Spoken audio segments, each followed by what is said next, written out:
Jesus. Glória a Deus. Igreja, se coloque em pé com a palavra de Deus em suas mãos e abram em Apocalipse 13, versículo de número 14. Hoje, como o pastor frisou, é o último dia desse propósito, as 7 cartas das igrejas do Apocalipse. Hoje é a última carta, a 7ª carta à igreja de Laodiceia. Apocalipse 13, versículo de número 14. Quantos acharam a palavra? Diga glória a Deus. Glória a Deus. Nos diz assim: e ao anjo da igreja que está em Laodiceia escreve: isto diz o Amém, a testemunha fiel e verdadeira, o princípio da criação de Deus. Eu sei as tuas obras, que nem és frio nem quente. Tomara que foras frio ou quente.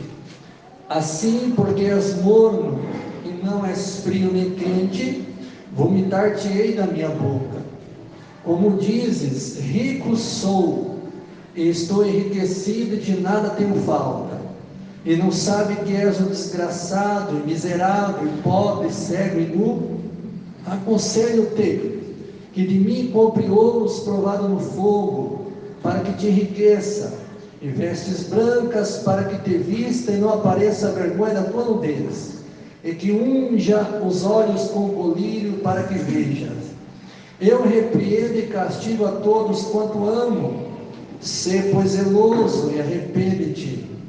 Eis que estou à porta e bato. Se alguém ouvir a minha voz, abrir a porta, entrarei em sua casa, e com ele cearei, e ele comigo.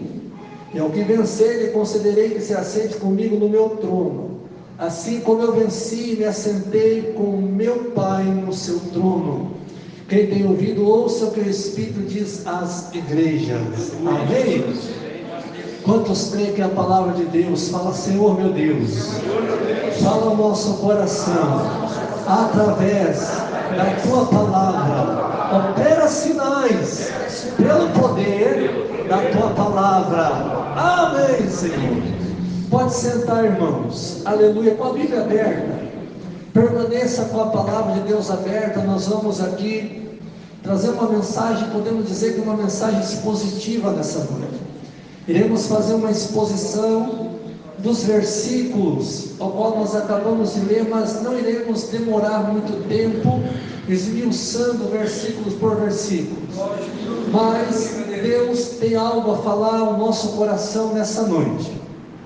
Irmãos, está aqui a última carta que o Senhor Jesus Cristo manda João escrever, endereçada à igreja de Laodiceia. Ficava na Ásia Menor, hoje a atual Turquia.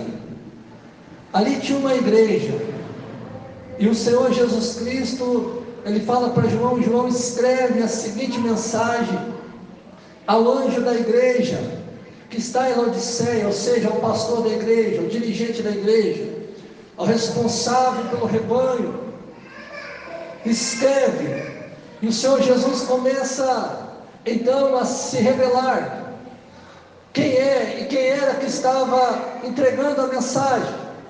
E ele dizia: isso diz o Amém, ou seja, aquele que tem a palavra final, é aquele que tem a palavra verdadeira, é aquele que tem a palavra que tem a total autoridade. Ou seja, amém quer dizer assim seja. Quando nós oramos e falamos amém, quer dizer assim seja, Senhor. E aqui Jesus, ele fala isto que diz é o amém. Ou seja, a palavra do Senhor Jesus Cristo é autoridade suprema. É autoridade suprema na igreja. Não é a palavra do anjo da igreja, como eu também sou dirigente de igreja, que tem autoridade suprema na igreja. Não é a palavra do pastor, não é a palavra do obreiro, não é a palavra da irmã do círculo de oração, não é a palavra da nossa diretoria.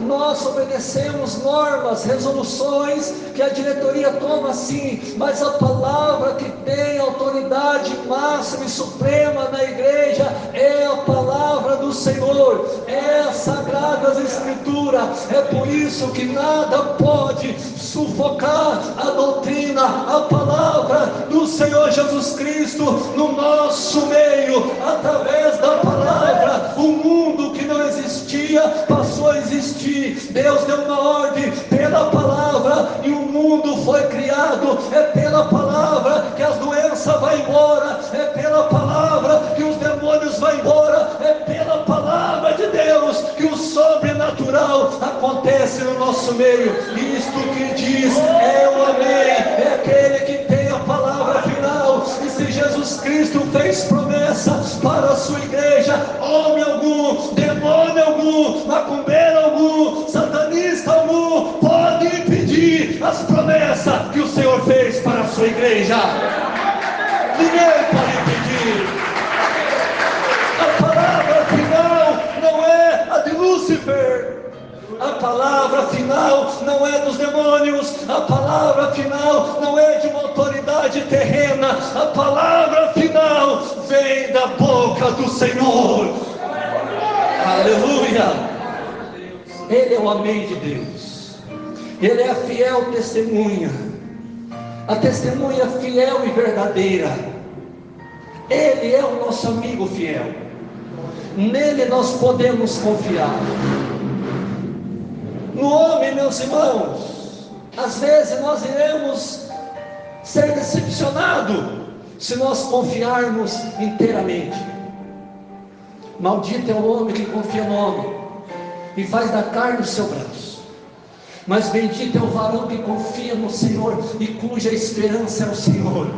Uns confiam em carro, outros em cavalo, mas nós fazemos menção no nome do Senhor.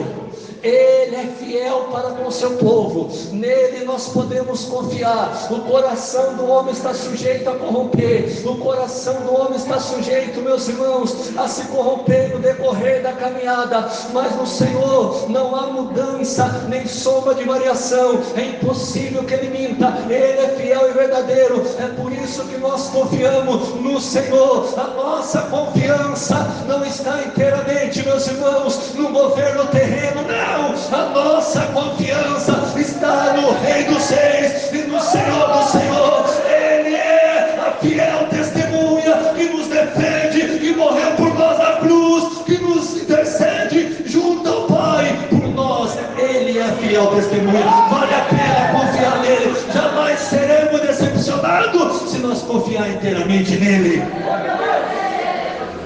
Ele é testemunha fiel e verdadeira. Ele é o princípio da criação de Deus. Jesus se revelando à igreja de Laodiceia. Ele é a fonte de toda a criação.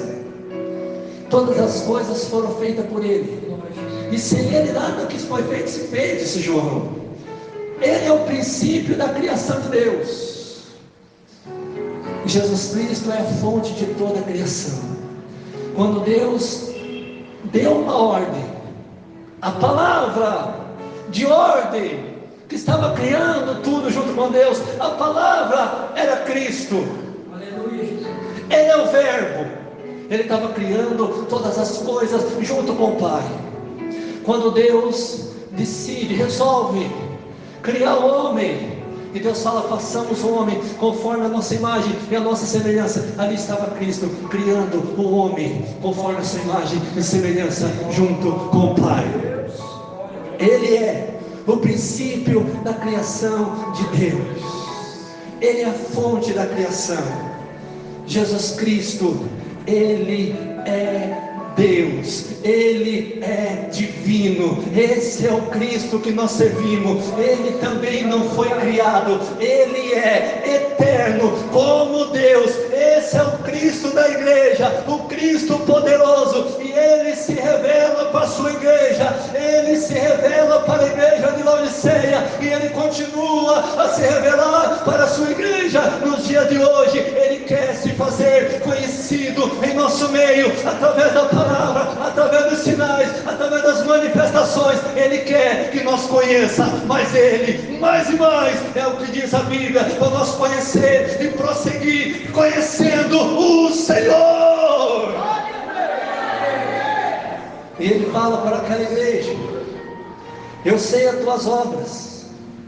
Agora ele começa a revelar as obras da igreja. Ele começa a se revelar a sua pessoa para aquela igreja, quem ele era. Agora ele começa a revelar as obras da igreja. Ele conhece o que está em trevas, e ele trará à luz aquilo que está em trevas. Ele vai trazer ao conhecimento de todos aquilo que está oculto, aquilo que ninguém vê, aquilo que ninguém enxerga, obras ocultas, pecados ocultos. Todas as coisas estão nua e patente com os olhos daquele com quem um dia nós teremos que tratar. Ele conhece as nossas obras, mas ele também conhece as boas obras que o seu povo pratica, e ele não é injusto, diz o escritor aos Hebreus, para se esquecer das nossas obras. Ele tem os olhos como chama de fogo, não só para ver o pecado, não só para olhar para nós com olhar condenatório ou com olhar de acusação, não. Os olhos do Senhor como chama de fogo, Ele está observando as nossas boas obras. Os olhos do Senhor como chama de fogo, está contemplando nós para nos guardar do inimigo. E Ele diz: eis que cedo venho, e o meu galardão está comigo, para dar a cada um segundo as suas obras. Ele conhece as boas obras, mas Ele também tem galardão para aquele que pratica as boas obras. Eu conheço as suas obras, assim diz o Senhor. Aleluia. Mas as obras dessa igreja não eram perfeitas. Ele fala: eu sei as suas obras, que nem és frio. Aqui ele está falando de vida espiritual. Essa igreja não era fria, espiritualmente falando. E ele fala: também não é quente. Mas ele fala: vocês são mornos. Ou cada um de vocês que está é um crente morno. E ele fala: olha, assim porque é morno e não é frio e nem crente, eu não vou poder aceitar vocês dessa forma, mas eu vomitar-te-ei da minha boca. Ou seja, uma igreja que espiritualmente falando não era fria e não era crente, mas estava vivendo uma mornidão espiritual, um comodismo espiritual. Estava na zona de comodismo. Muitas pessoas, até mesmo em vigília, já vão pregar essa mensagem, dizem: o crente morno é aquele crente que não dá glória, não dá aleluia, não fala língua estranha, não roda no manto, não pula com o pé só, não. Crente morno é aquele que não está fazendo nem a vontade do mundo, mas nem também a vontade de Deus. Uma hora está abraçado com o mundo, outra hora quer fazer a vontade de Deus. Ele fica entre o meio termo, nem lá e nem cá. O crente que desvia, abraça o mundo de vez e fala: igreja não dá mais para mim, culto, Santa Ceia não dá mais, eu quero pecar. É o filho pródigo. Esse é o frio. E o crente é aquele fervoroso no espírito, que a mensagem está sendo pregada e está sentindo a alma queimar, a alma arder mediante o fogo do Espírito Santo. É aquele que obedece a palavra, que vive a palavra. Esse é o crente quente. É o crente quente, que vive a palavra, vive a doutrina, pratica a obra de um salvo, dá testemunho de um convertido. Esse é o crente quente, é a igreja quente, é a igreja que vive a palavra. Agora aquele que está com o pé lá e outro cara é o crente morno. E Jesus falou assim: eu queria que vocês fossem frios de vez ou quente. Por quê? Porque tem pessoas, irmãos, que ele não fica dentro da igreja brincando, escandalizando. Aqui não dá para mim, eu vou abraçar o mundo. Ele vai lá para o mundo, aí ele sofre, ele geme nas mãos do inimigo, mas há uma esperança dele voltar, e voltar convertido, voltar para fazer a diferença. Agora, uma pessoa quando costuma ficar dentro da igreja, brincando de ser crente, muitas dessas pessoas nunca mudam de vida, elas caem no estado de mornidão, de comodismo espiritual, e ficam muitas vezes dentro da igreja, perdendo tempo dentro da igreja, e perdendo a oportunidade também de satisfazer a carne no mundo. É por isso que Jesus falou: vocês não são frios e não são quentes, são mornos. Por causa disso eu vou vomitar vocês na minha boca. Que nós possamos, meus irmãos, estar dentro da casa do Senhor todos os dias, para aprender da palavra, mas para ser crente de verdade, cheio do Espírito Santo, não perder tempo na presença do Senhor, fazer a vontade do Senhor, servir o Senhor, guardar a palavra do Senhor, ser fervoroso no Espírito, para que Deus ache graça diante de nós. Esse é o crente morno. E Jesus diz mais para essa igreja: vocês dizem, rico sou. Irmãos, o pastor pregou a igreja de Filadélfia, tem um contraste. A igreja de Filadélfia era uma igreja fraca, mas forte. Era uma igreja pobre financeiramente, tinha pouca força financeiramente, economicamente, mas era uma igreja forte espiritualmente. O contraste é que a igreja de Filadélfia era uma igreja fiel, e essa igreja era uma igreja que estava aliançada com o mundo e ao mesmo tempo querendo ter uma aliança com o Senhor. Aí Jesus fala: vocês financeiramente, economicamente, vocês são abastados. Você diz: ricos somos, estamos enriquecidos, somos prósperos, temos muito dinheiro, não falta dinheiro na carteira, não falta dinheiro no banco, mas ainda vocês dizem: de nada temos falta. Somos prósperos, somos ricos. Aí Jesus diz assim: vocês não sabem de uma coisa, mas eu conheço que vocês são desgraçado, miserável e pobre, e cego e nu. Jesus está falando da vida espiritual dessa igreja. Espiritualmente falando, essa igreja era pobre, era desgraçada, era miserável. Espiritualmente falando, estava cega. Espiritualmente falando, estava nu, estava mendigando, estava sem as vestes espiritual. Aí nós vamos ver outro contraste. A igreja de Esmirna, Jesus olha para aquela igreja e fala: eu sei a tua pobreza, mas vocês são ricos. Irmãos, muitas vezes nós passamos por dificuldade financeira, mas o que nós não podemos é perder é a graça de Deus, é a riqueza espiritual, é a comunhão com Deus, é a presença do Espírito Santo. Isso nós não podemos perder. Nós não podemos perder, meus irmãos, de ser cheio da presença de Deus, de não perder a comunhão com aquele que é dono do ouro e da prata, com o Senhor dos exércitos. Nós não podemos perder a comunhão com Ele. Era uma igreja que Jesus fala para ela que ela era uma igreja desgraçada, tinha perdido a graça de Deus. E a pior coisa, irmãos, é o crente perder a graça de Deus, ficar vazio do Espírito Santo, ter dinheiro na carteira, ter dinheiro no banco, mas não ter a presença de Deus. A sua alma é uma alma triste, é uma alma angustiada.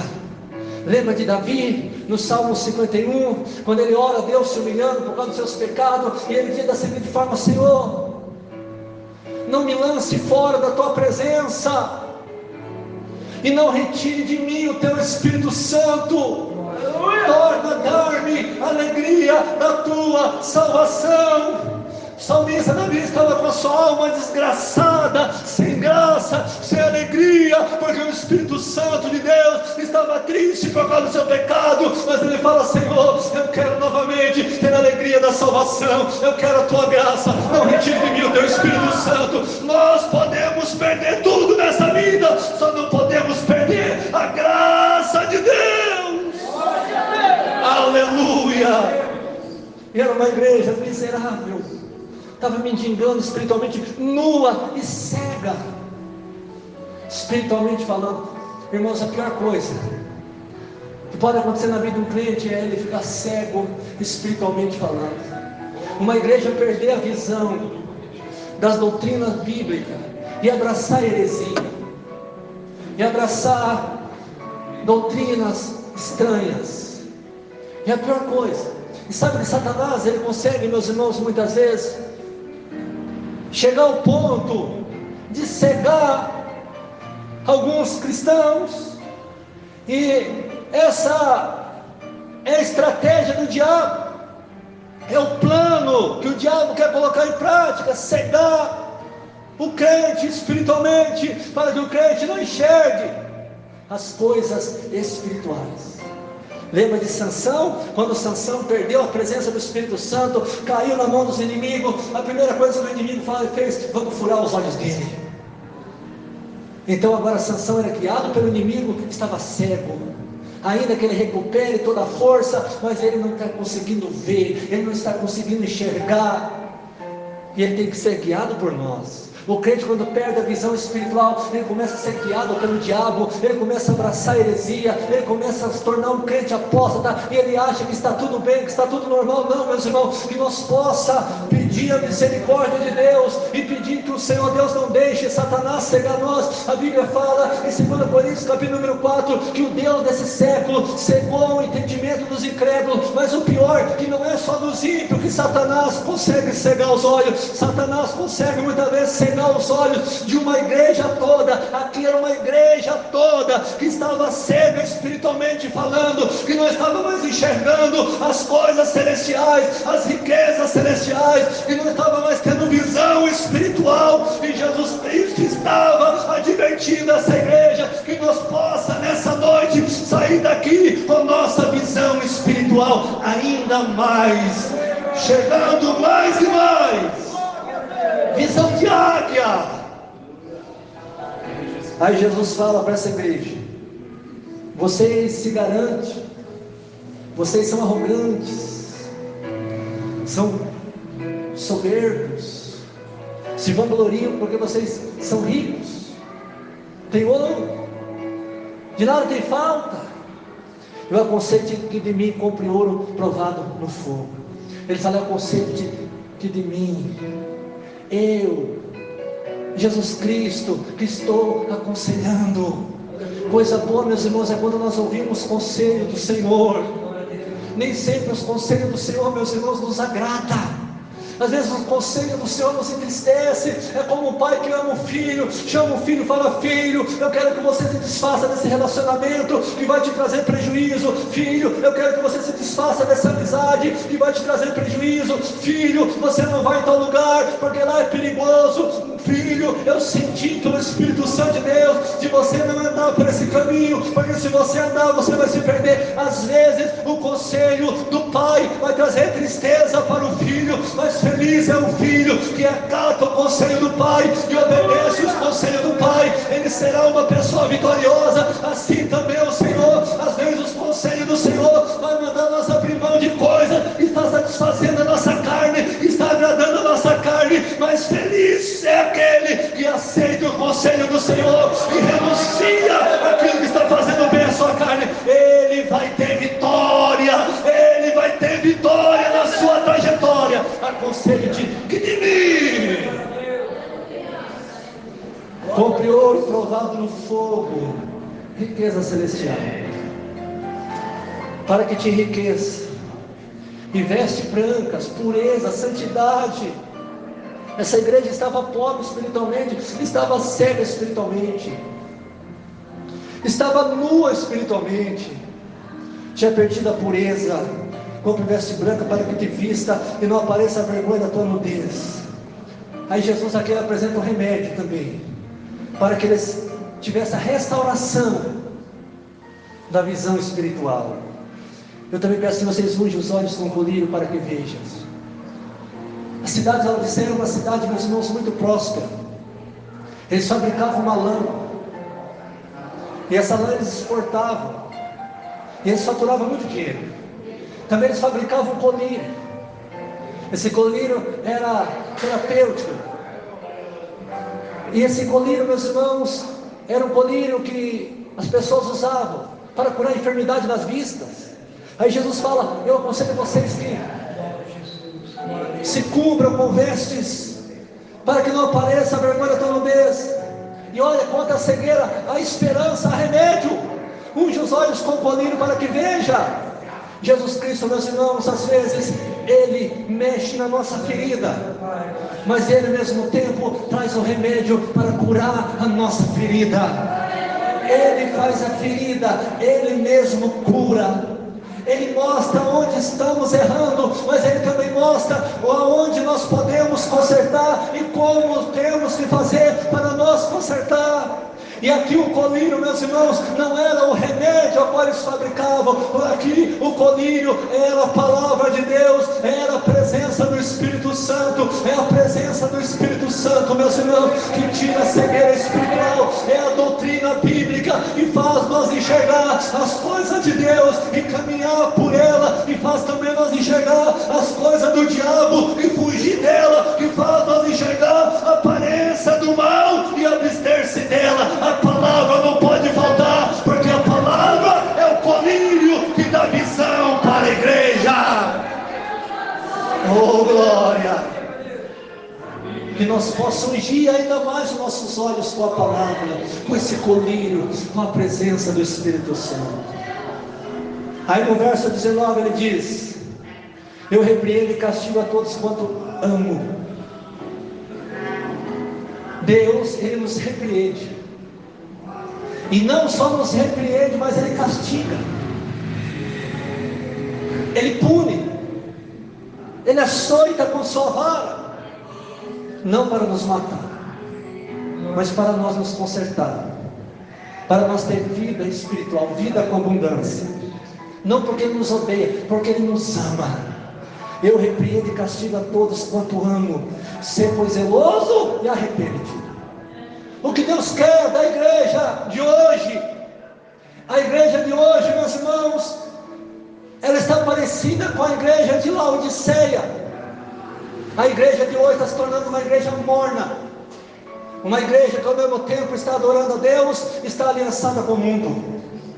Uma igreja ao mesmo tempo que está envolvida com o reino de Deus, que a pouco está envolvida, aliançada com a política. Nós temos que exercer a democracia, escolher um candidato que seja mais próximo, porque 100% próximo não tem algum, mas que seja mais próximo à palavra de Deus, que defenda os princípios cristãos. Sim, e exercer a nossa democracia, votar nele, mas sem fazer aliança com política. O fracasso da igreja apostólica, da igreja primitiva, foi fazer aliança com o Império Romano. O diabo estava perseguindo os crentes, matando os crentes, e a igreja crescia. A igreja crescia, Deus multiplicava o número daqueles que iriam se salvar. O reino de Deus se expandia. Aí Satanás falou: se não pode com ele, alie-se a ele. Constantino, ele se converte, entre aspas, se torna cristão, faz aliança com os cristãos e oficializa. Agora o cristianismo será a religião oficial do Império Romano. Foi um fracasso da igreja. A igreja abraçou a heresia e tornou-se a igreja católica, apostólica, romana, prostituta, adúltera, mundana. A igreja não pode se aliar com a política. Quando Pilatos falou para Jesus: ei, você não vai dizer nada, Jesus falou: meu reino não é desse mundo. Se o meu reino fosse desse mundo, os meus servos pelejariam por mim e me livrariam dessa, mas o meu reino é de cima. O meu reino não é terreno, não é político, o meu reino é espiritual, o meu reino é do céu. Esse é o reino da igreja. A igreja do Senhor não precisa de defesa humana, porque Jesus falou: sobre esta pedra edificarei a minha igreja, a pedra é Cristo, e as portas do inferno não prevalecerá contra ela. Jesus defende a sua igreja.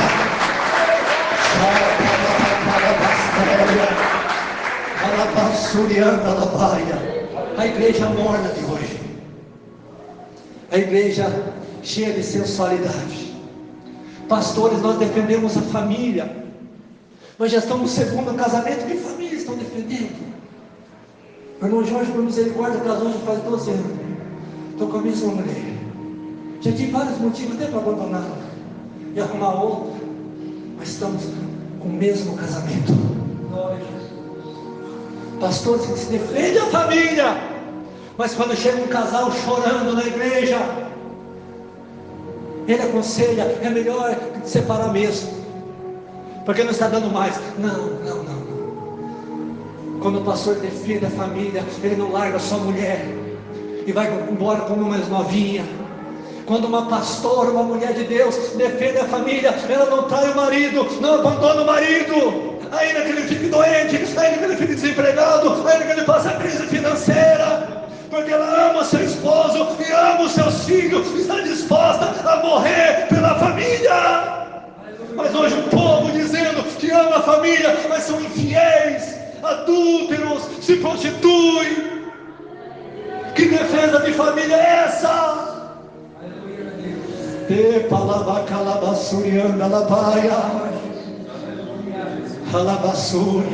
Mas eu dou graças a Deus porque a igreja, meus amores, ainda é parecida com a igreja Filadélfia. Casamento é um só. Chegou ao extremo, vai ter que separar, vai ter que ficar sozinho, vai ter que ficar com Cristo. Não vamos abrir brecha para o diabo, meus irmãos, entrar no nosso meio e causar uma mornidão espiritual, que nós possa ser fervoroso no espírito, praticando, vivendo a palavra de Deus, não dando um de moralista, mas sendo sim uma pessoa que tem a moral diante da sociedade, mas que seja conhecido pelo Cristo da igreja. Porque tem muitas pessoas, irmãos, que se diz crente, eu não toco no candidato tal porque apoia isso, aquilo, outro. Aí você vai buscar o histórico dele, nome no SPC, engana, mente, defrauda. No trabalho é só escândalo, na igreja, diante dos vizinhos, é só tristeza, escândalo para o reino dos céus. Chega em casa, entre quatro paredes, trata mal o esposo, trata mal a esposa. Não, mas nós somos diferentes daqueles que estão apoiando muitas vezes ideologia contrária à palavra de Deus. Nós somos apenas fariseus muitas das vezes, pessoas que ainda não nos convertemos, estamos arrotando santidade. Nós não precisamos disso. Nós temos que ficar com a palavra e falar: Senhor, tudo está no controle do Senhor, o Senhor governa nos céus e na terra. Eu quero é compromisso com a sua palavra, eu quero é compromisso com a tua obra, eu quero é compromisso, Senhor. E se eu estiver saindo fora do caminho, pode me corrigir com sua vara, pode me corrigir com seu açoite. Jesus fala para essa igreja: arrepende. Deus está farto de tanta oração, irmãos. Deus está farto de tanto jejum. Deus não quer isso mais. Deus quer arrependimento, oração, campanha de 40 dias, de 21 dias, de 7 dias. Muitas vezes é só um misticismo, não muda a vida de ninguém.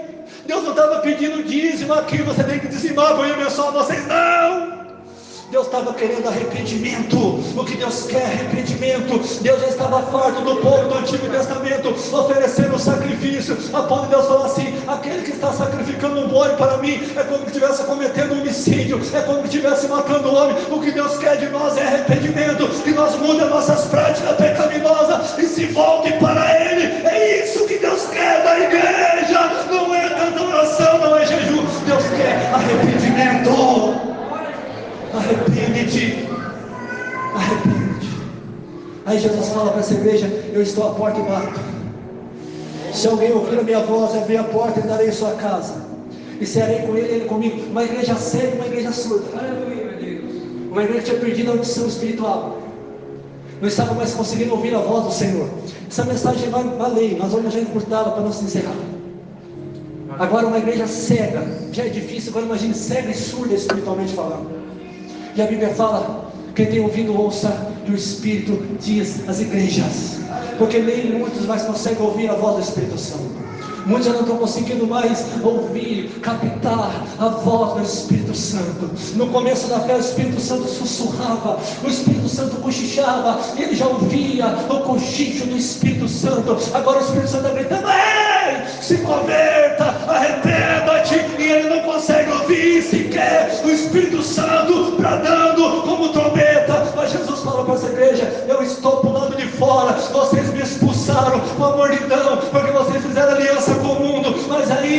eu estou à porta batendo. Se alguém dentro ouvir minha voz, se alguém dentro tiver ouvido espiritual, se abrir a porta, eu vou entrar. Você é com Ele e Ele comigo.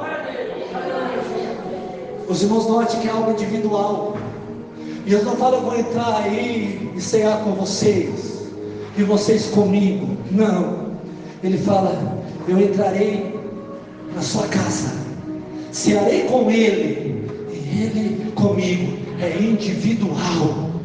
Santificação, pureza, obediência à palavra, salvação é algo individual. Para mim ser cheio do Espírito Santo, eu não preciso, meus irmãos, da igreja em si. É lógico que em parte eu preciso, mas para mim ser cheio do Espírito Santo, eu tenho que fazer por onde, eu tenho que pagar preço, eu tenho que orar, eu tenho que me separar do mundo, eu tenho que procurar ser fiel ao meu Senhor. Para mim ser salvo, eu dependo também, meus irmãos, reconhecer o meu dever, a minha responsabilidade no tocante à salvação, e cumprir com o meu dever para que eu possa morar no céu. É individual. Comunhão com Deus é algo pessoal, é individual. Jesus quer morar no nosso coração, Ele quer encher o nosso coração, Ele quer cear no nosso coração, Ele quer fazer morada, Ele quer habitar no nosso coração, e nós possamos abrir o coração para Ele entrar.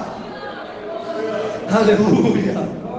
Aí ele fala assim no versículo de número 21: ao que vencer, eu considerei que se assente comigo no meu trono, assim como eu venci e me assentei com meu Pai no seu trono. Note que também é algo individual. Ao que vencer, vai se assentar no meu trono, assim como eu venci. Nós servimos um Cristo vencedor. Nós servimos um Cristo que Satanás feriu seu calcanhar, mas Ele esmagou a cabeça da serpente na cruz do Calvário. Nós servimos ao Cristo vencedor, e a palavra fala que nós somos mais do que vencedor em Cristo Jesus, por aquele que nos amou. Se nós servimos um Cristo vencedor, irmãos, nós lutamos contra o inimigo derrotado, fracassado. Jesus já venceu o Satanás. Tem irmãos com medo do satanista, do luciferiano, do diabólico, do diabrado.